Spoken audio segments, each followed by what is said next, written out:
Hello everyone and welcome back to my channel. In this episode we'll be demonstrating how you can read PLC program from the Yokogawa STARDOM line of product.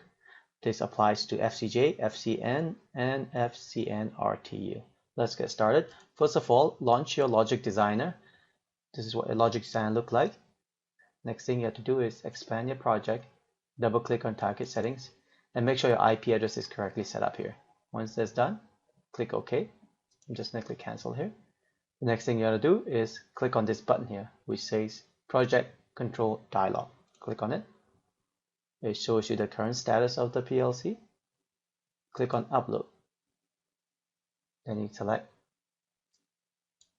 Project Source. The next window that comes up is an opportunity for you to save the project.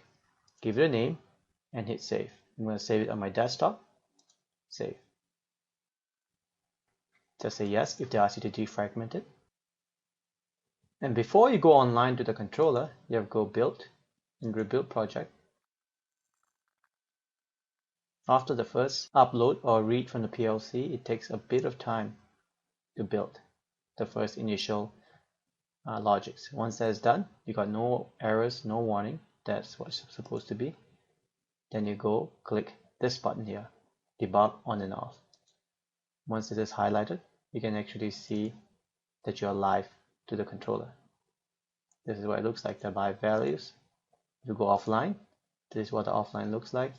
Online, this is what the online looks like. This is a good skill set to have, especially when you're working for an unknown project where you don't have the latest program.